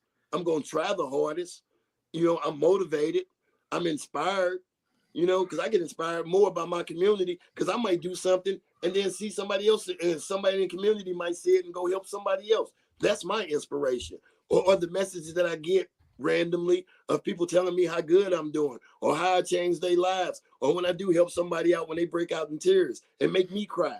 You know, that's my inspiration to keep doing what I'm doing, because it feels good to help. You know, that's my high, that's my rush. Like my daughter once said, my daughter's friends, and they in 7th grade, so they all think like that. You know, like I'm raising a non-binary kid. You know, I call her my daughter because for the past 12 years, that's what she was. You know, I don't let nobody else call her that, but it's hard for me to just adapt and change. You know, like she goes by Oliver now. And so for me to work with it more, I had to use word association. So I call her Twist, Oliver Twist. You know, and that was my way. That's my way of showing her that I'm learning, because everything is new to me. You know, so I'm learning. But I respect you, and she got 100% of my support. Because like I always tell her, you know, your job in life is to be happy. My job is to ensure you happy and the world don't fuck with you. Because no matter how ugly the world get, it can't get uglier than your daddy can. That's right. And it goes like you said before, who someone sleeps with is none of my business. Are you happy? That's all I really care about. But for a man to get mad about another man sleeping with another man, that throws red flags right up with me. Oh, absolutely. Why? Because there's more women out here for us. You know? Exactly. Like there's more women out here for those that ain't gay, you know, or those that don't sleep with men. Or if you do sleep with men, why you hiding it? Because all that does is it creates a anger inside yourself, because you mad at yourself that you can't be what you want to be, and you taking it out on everybody else. Jay Carr's question. I didn't mean me save anyone. Just a lady here seeing things that need change. What can anyone do to help make change? I think Larry's outlined a bunch of things. Go ahead. So we start educating our youth, you know, to become things more than a musician, an athlete, or a movie star. Because coming out of the hood, that's all we think we can be to come out of the hood. We educate them. You know, we start getting behind those leaders who need to be got behind. Not a Chille, you know, but more leaders like me who are advocating. You know, we get more people to step up and run for office out of our own communities, or do it yourself and inspire people to do it. You know, we have to be, our communities have to be like families. We have to watch each other's back. You know, like if you live on the street with somebody that's suffering, don't turn a blind eye to them, help them. You know, because at the end of the day, you might be going through the same thing a week from now, and they might have bettered themselves. And since you wrote them off, they might write you off. We need to stop making excuses and start making change, because that's the worst thing we do as individuals. We rather give somebody an excuse or point a finger. We need to stop that. We need to, mainly, we need to start educating each other. We need to register to vote. We need to make our voices heard more in a positive way. And we need to stop looking at each other as a color and start looking at each other as neighbors and friends and family and, you know, a community. Can't have community without unity. Like when I spell community, it's lowercase COMM, and unity is in all caps. Got it on my shoulder. You know? Yeah. That's awesome, man. Like I bleed what I talk about. It's engraved in my skin. I live this life. This ain't no fucking game to me. And that's why I tell people I'm not an activist, because I believe in the power of words. Like you have weak words and you have strong words. You know, you have words that describe, like people don't know activist. You acting. That's what it is. That's what the word comes from. You know, an actor out here acting like he's helping the community, or, you know, that's all it is. I'm a human rights organizer because I'm out here fighting for the human rights of everybody. You know what I'm saying? Because at the end of the day, we just people. Like on applications, when they say what race are you, I put human. You know, because that's the only race there is human race. You know, but they classify as color, like black. I'm not black. You know what I mean? Black is this, and my skin color ain't that. You know, white people ain't really white. They more of a pinkish, cream. I'm pretty close. Like, like they, or African American. I've never been to Africa. Right. So why would I claim a country that gives me dual citizenship, right? Like, and being an African American, but I ain't got no passports. I ain't never been to Africa. So I was born in St. Louis. So what makes me an African American? Right. I'm just American. Absolutely, like, bro. That's awesome. We need to stop classifying ourselves. We need to stop. The biggest thing is judge the book by its cover. You know what I mean? Like I tell people, I do what I do. I did the ride-alongs and stuff because I want people to know me as Larry. I want police to know me as Larry, not just some black guy that might do something to them, because that's a fear that they have. But that fear is created by social media. It's created by, black people growing up telling their kids, fuck the police and fuck white people. They can't do nothing for you. Because trust me, I heard it all growing up, from my family, my friends, everybody. Like people don't know. My dad is a 17-time felon. He's doing life in prison right now. You know what I'm saying? I could have chose the route that he went, selling drugs and, all of that, but I didn't. Why I didn't? Because my dad, my uncles, and all of them, they're 6-time felons or more. None of their sons are. That's because the things that we were doing that was like them, they whooped our ass. Like my daddy said, he didn't have a choice. He grew up without a dad, coming in the early 50s. When race, my mom and them still had they had segregated bathrooms, the white only water fountains growing up. That's how far we are of slavery. People act like slavery was thousands of years ago. It was about 100, probably 2 life generations away, but we can't keep holding on to that. Well, we were slaves and all this, and they owe us 40 acres and a mule. No, you get up and get out there and get that shit. Yep. Because ain't nobody gonna listen to you if you're crying all the time. But if you out there making waves, Springfield listens to me because I shut this motherfucker down twice. I shut down on the weekend. I hit their main money, over on the south side. On the weekend, where I created the protest and shut the streets down, that was their main revenue on the weekend. You got Barnes and Noble over there. You got Springfield Mall. You got Target. You got all the big revenue businesses on the weekend that do shopping. I shut all that down. You shut their money down, they'll listen. They'll listen. But we out here fighting each other over stupid shit, race, religion, sexual preference, sexual orientation, when we should be uniting. Right now, we should be a united wave of voters, of pissed off people ready to make change, but we sitting there fighting each other on social media about stupid shit. Well, then you have the detractors like the Chilles and the Josh Abrams and the 1A auditors who detract from what really needs to be corrected. And that goes for law enforcement also. I'm sorry, go ahead. Yeah. That's because he ain't got the heart to make real change. So he screams about it. He stands on his soapbox, screams about it. His soapbox being social media. He stands on his soapbox screaming about it. You wear headphones to listen to yourself talk because you're trying to convince yourself. He says the same things over and over and over because he's trying to convince himself. He ain't trying to convince y'all out there in social media world. He's trying to convince himself that he's right. That's why he keep repeating it. The truth needs no validation. See, that's the one place I disagree with you at. I think he believes the rhetoric in his head, and I just think he's just nuts. That's just my opinion. I don't think he believes it because he keeps saying it to himself. Yeah, I've seen him stand in front of a mirror and say the shit. He reminds me of a fast talker, Tony Robbins, Josh Abrams, just a carpet salesman, a door-to-door salesman who wants, again, going back to the money. Yeah, when the ball boils down, that's what it's about. You ain't hear me at the end of my speech say, "Oh yeah, and donate $19.99," or "This video is gonna cost this." We gotta do more free shit for people. Then, like I said, I keep putting myself in a hole. You know what I'm saying? But by me doing right and by me following God's plan, because I don't go to church every day, so don't think I'm wholly sacrilegious just because I'm talking about God. But I believe in a higher power, and that gives me hope to become better. That I'm fulfilling what my Father had put in me. What He wants this world to be like.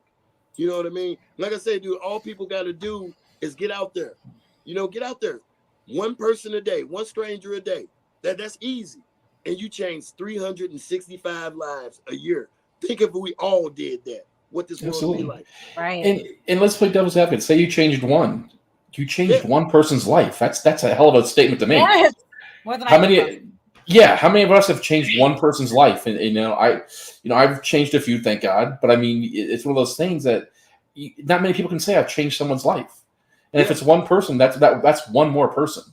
And think if you do it a day, and it don't take much. It don't take much. Like I posted yesterday. I was at a gas station yesterday. This guy walks up to me. I thought the way he looked, I was gonna pull my gun on him, but my gun was in my car. If I'd have had it on me, I would have pulled it on him. But he was like, "Hey, you remember me?" And I was like, "Not really. Should I?" And he was like, "Man, you saw me at a gas station in January begging. You gave me some money. You gave me some cigarettes, and you talked to me about how you changed your life. And I just wanted to come show you this." He had a motorcycle sitting over there. He had house keys. That right there is inspiration for what I do. That's Absolutely. how you change lives. Absolutely. It didn't take much, some cigarettes and a little bit of money, but it was the talk that, man, I was out there too. And I decided to change my life because it can be done. The one thing in life that we can't get back is life or time. And we out here wasting both of those, fighting each other and making them, because the more we fight each other, the more our governments, whether it's city government, whether it's state government or federal government, they change it. How come ain't nobody screaming about the No Child Left Behind, where they passing kids with Fs? These kids are failing in school but being passed on because they trying to create a nation of dummies. Because if you got a nation of dummies, you can slide any law, anything past them. And that's what Chille's doing. Chille's taking advantage of that, which that even makes you an ass to take advantage of something weak in a person. Even if people aren't uneducated, why ain't you out here educating them? Right. Why ain't you out here helping, teach them? Instead of making fun of them or screaming, trying to make them look bad on social media, what the fuck are you doing to help these people? Yep. Yeah. Like, that's what it all boils down to. We can scream loud. We can make fun of each other for years I got made fun of my big ears. It was mostly dudes that did it, but girls thought it was cute. So keep making fun of it. Yeah. So racism is a fear. It's a fear of getting to know somebody. A fear of trying to be friends with somebody different, because everybody wants to stay in their own shell. We live in such a selfish world now that everybody thinks about themselves. So people ain't trying to go out here. Like me and my neighbor, my white neighbor friend. When I moved in to this house, he was racist. Now he's my brother. One night we took a picture where he held a Black Lives Matter flag. I held a rebel flag. And I was like, it ain't about where you come from. It's about where you going. Yeah. And we don't see color. This is my brother. Oh man, I got my ass tore up for that. I mean, the people who made me the Black Lives Matter flag came and took it from me the next morning because I let a white guy hold it. So how are we out here fighting for equality when you take my flag because I changed somebody's heart? Yeah, that's... for real. Like how are we fighting for equality when you only want one person on top? And a lot of Black people think that, oh, it's our time to be on top. Why? Why is it anybody's time to be on top? Right, how come we all can't be equal? You know what I'm saying? It's enough out here for everybody. This country was built on we the people. And as we the people, we need to help each other. We need to stand together. We need to make change together. Communication is key. That's one of the things, like me on my Facebook page, I'll say something to get people riled up. Why? Because people start talking. Yeah. Communication leads to understanding. You got to communicate with somebody to understand where they're coming from. I hate that I get attacked without people, because when people attack me, I'm like, you ain't asked me what my meaning behind that was, you know, or you didn't ask me where I was coming from. You just took it a certain way and attacked me for it because you didn't agree with it. Well, I don't agree with a lot of shit that I see, but I'm willing to have a conversation to understand it, because with an understanding, we can meet at a middle ground on how we both can work together to change this. Like one of the biggest things, school. When parents go into a school about their kid being bad, what do they normally do? They yell at the teachers, go off on the teachers, cuss the teachers. My kid was being bullied over her sexual preference and her weight, I guess. I didn't go to the school to yell at the principal or to yell at the teachers. I sat in there and this was exactly what I said. I'm here not to yell at you. not to be an asshole and not to blame you. I'm here to find out how we can work together, you at school, me at home, to make school a better place for my kid. Right. That's what we got to do. We got to we got to communicate, period, point blank. You know, people are scared to do that because what's the worst going to happen? You got a new friend, you know, you might learn how to barbecue. You know what I'm saying? I might learn how to make a fruit salad, you know? Like, what's the worst that can happen besides understanding and coming to a common ground on why this person believes this? You know, why scream about a job that we've never had and don't know what it entails? Mm-hmm. Like, okay, we don't know what police deal with on a daily basis. We don't, unless you are a cop. Right. You know, or you that cop's spouse or in his family that he talks to about what he dealt with. So if you're not taking the necessary steps to learn what the job entails, why scream that you want this job taken away? You can't. Like, man, people, like we are all failing ourselves. We are. I failed. You know what I mean?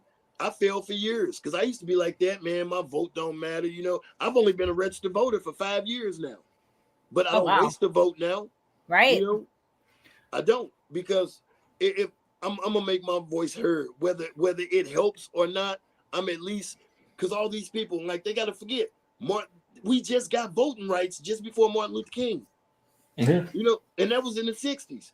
You know, look at all those people who died. Look at all those people who was beat on TV by the police to help give us voting rights, and we out here not voting.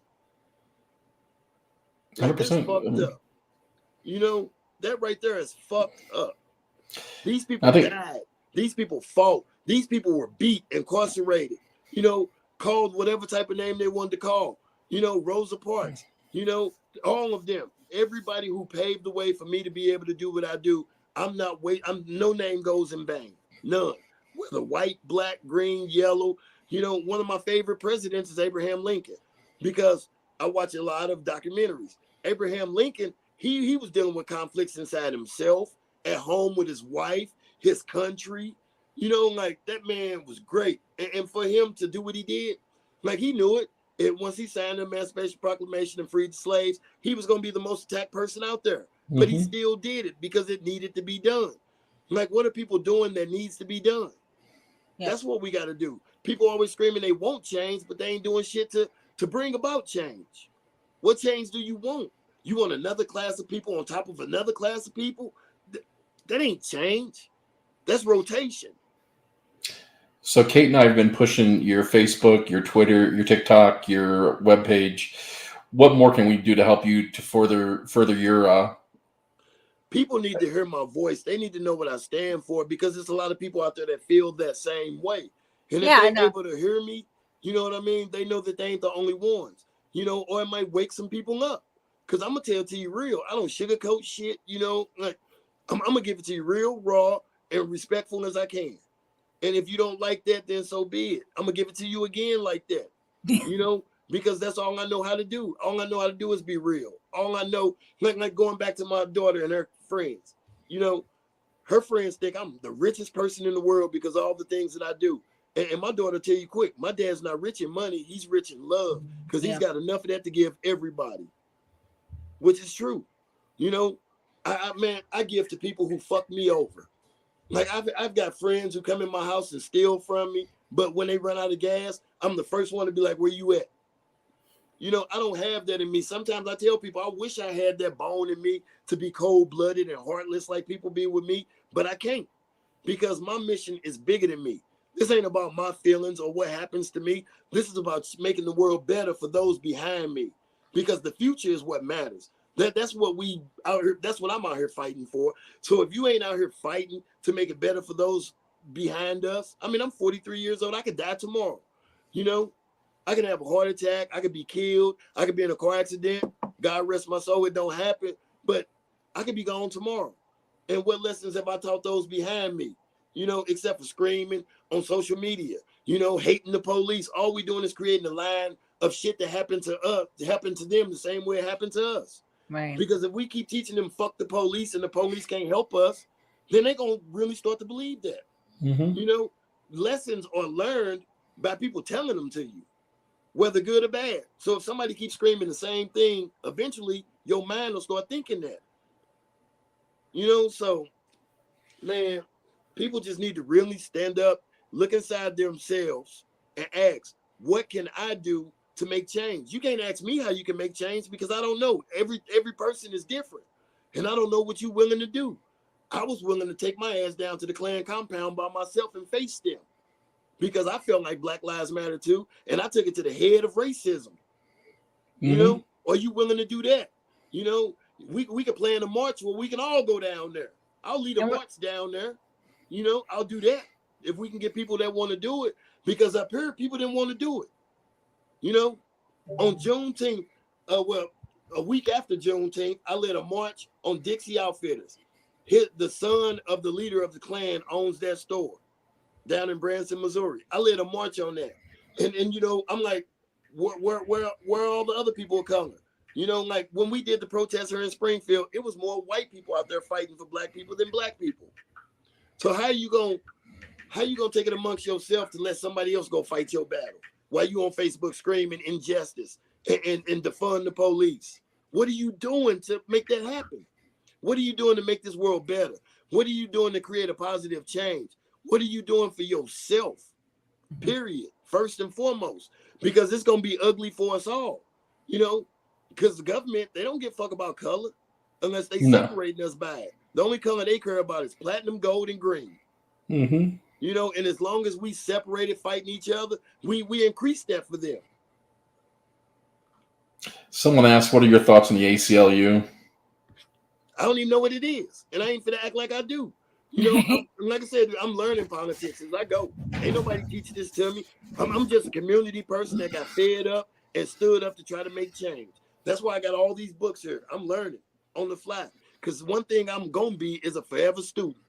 You know, I'm never gonna be like, well, I know this, I know that. I don't.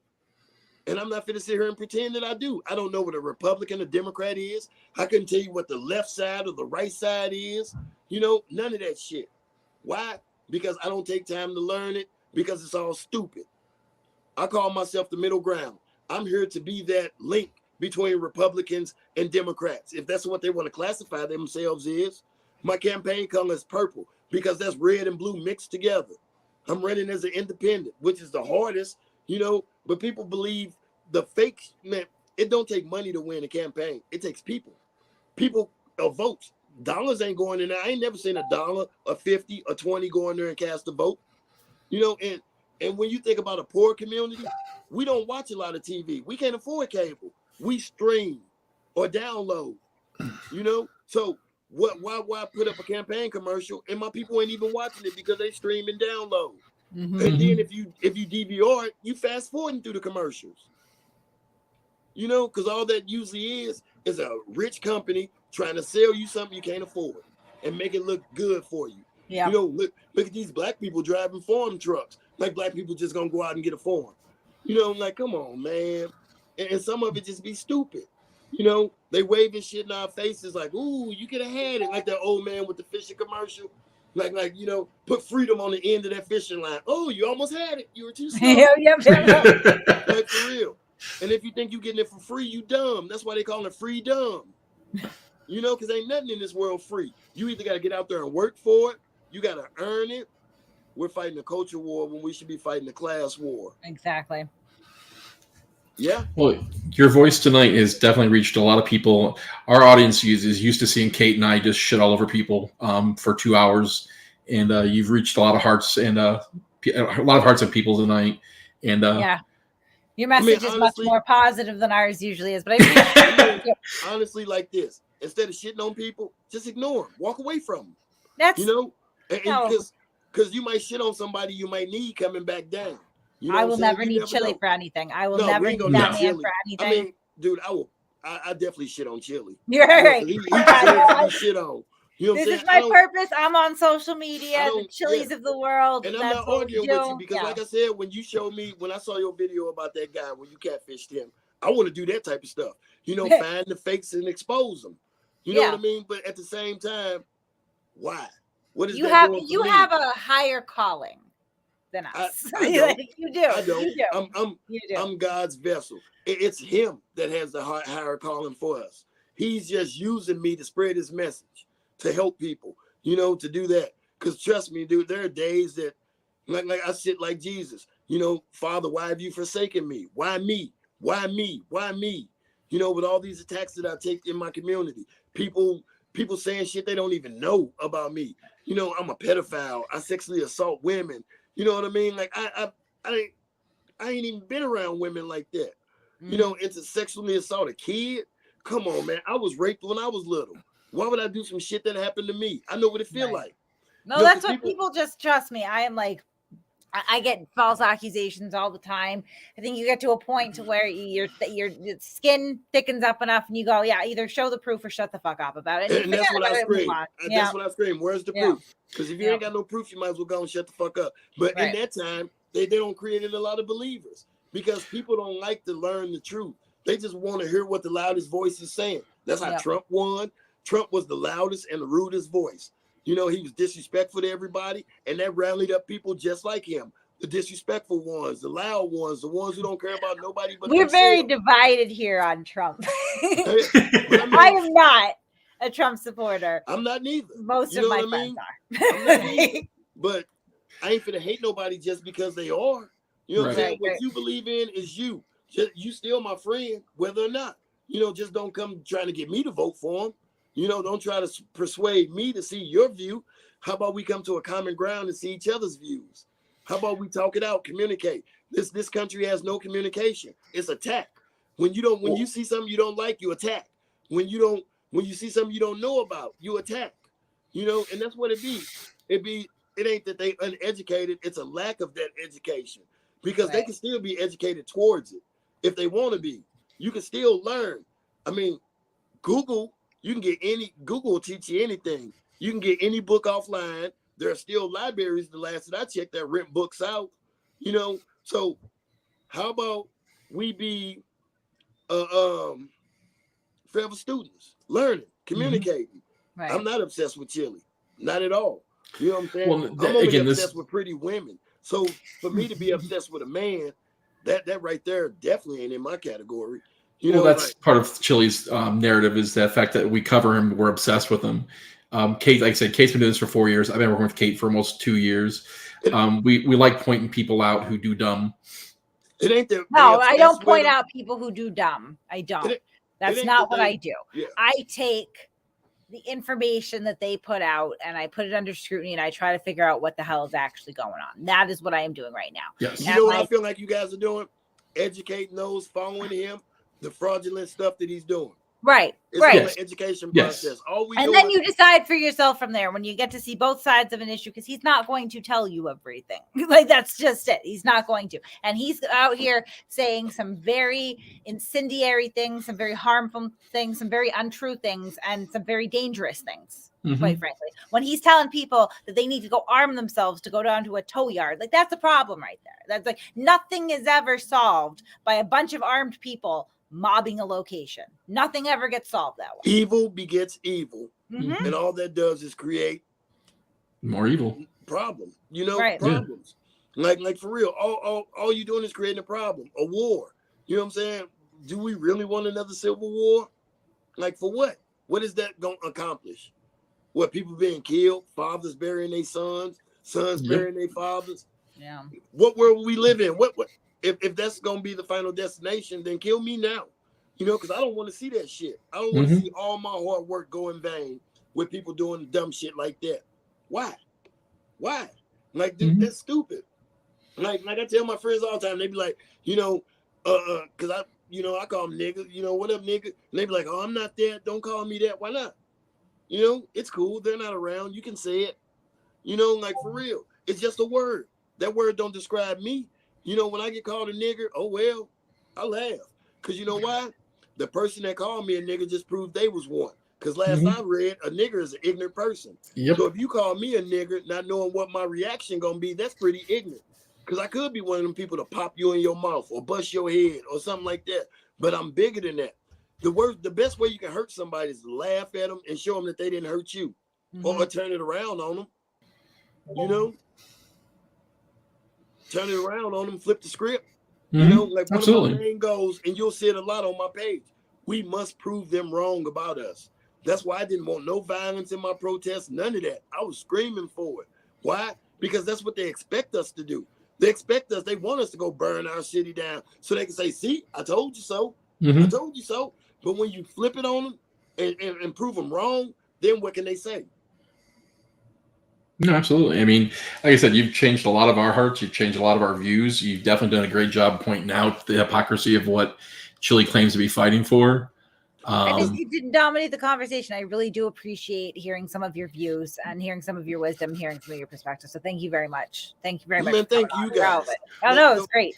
You ain't got to thank me for nothing, man. That's what I'm here for. But I just did. if I call myself a leader, then that's what a leader should do. A leader should educate people. You know, tell them the truth. It might be my truth, but I'm willing to communicate with anybody that disagrees. Tell me what you don't agree with. Let's come to a common ground. I'm always willing to have a conversation. So if somebody don't agree with me, use those links to talk to me. You know, don't just go out there casting stones or make me out to be something that I'm not, because that kind of upsets me. You know what I mean? Not as much as make me mad, but it's upsetting that somebody will go out here and say something about me without even knowing me or without even taking a chance to prove themselves right or me prove them wrong. You know, at least give me an opportunity for you to hate me. Let me help you hate me. You know, if you're gonna hate me, or let me change your mind. You know, when you change mine. I'm gonna pimp Kate out here, and if you ever need help setting up more of your YouTube stuff, Kate is definitely a go-to person. She'll be a phenomenal asset. Anything I can do to help, please let me know. Kate is by far 10 times better than I am. Yeah, which I'm not. There are people 20 times better than me. But this is true. We're hitting 2 hours, guys. I gotta wrap it up because, as we know, everybody hates when I say this. Like, don't whine about it, but I'm an old lady and I have to work in the morning. Somebody's like, stop saying that. Everybody has to work. It's not a big deal. Like, yeah, you know, I have to say it though. I would love to hang out with each and every one of you all night long, but I got responsibilities. Thank you so much, Larry, for joining us. In closing, man, just put it out there. If anybody wants to talk to me to help me understand where they coming from, because we all come from different backgrounds. People who grew up in the same house don't see things the same way. Everybody is different. We are our own individuals. So if anybody wants to talk, if you didn't agree with me on a certain topic, hit me up. I'm always available. I'm open like 7-Eleven. You know, and I'm always willing to have a conversation, because that conversation could be a conversation that makes me better. And what's better for me is better for my community and my family. Absolutely. Well, you're welcome. Thank you so much. You're welcome back here anytime. If you have Discord, please join our Discord. It's definitely a little freak show. Oh, my line, bitch. As always, the conversation does continue in our Discord. Be advised, it is truly a hive of wretched villainy and scum. There's lots of shit going on there all the time, but join at your own risk. We always like to keep these conversations going. If you need to call me a bootlicker or a fat cow, the easiest way to do that is to tag me in our Discord. Thank you so much, Larry, for joining us. Thanks, Harry, as always, for popping on and making things awkward as fuck. No, I'm just kidding. I want to thank you guys for what you're doing. You know, I know the work can be hard. You know what I'm saying? But I want to thank you guys for what you're doing. We need more people out there like y'all exposing the fakes and well, thank you. The truth. You know, we need more of that. Thank you guys, man. Y'all my inspiration. You know what I'm saying? I'm honored. Nah, bro, you're our inspiration. Yeah, we're not doing much out here. Yeah. I mean, you're doing a lot. You're doing a lot more than you think you are. You know what I'm saying? Like me, there's a lot of times I feel like I ain't doing much, you know, and people be like, oh, stop trying to be humble. You know, I really feel like that, you know, because people still hate. It's still out there, you know. Yeah, well, we do things one day at a time. AZG Girl, his links are in the description, and I am going to end this, guys. So have a good night. Thank you so much for joining us, Larry. Come back anytime. Keep follow Larry if you haven't already. Take him up on that conversation. Find some common ground. All right, guys. And I challenge everybody watching to help one person a day. Absolutely. All right, buddy. You have a good night. Y'all too, man. Thank you again. All right, buddy. Take care.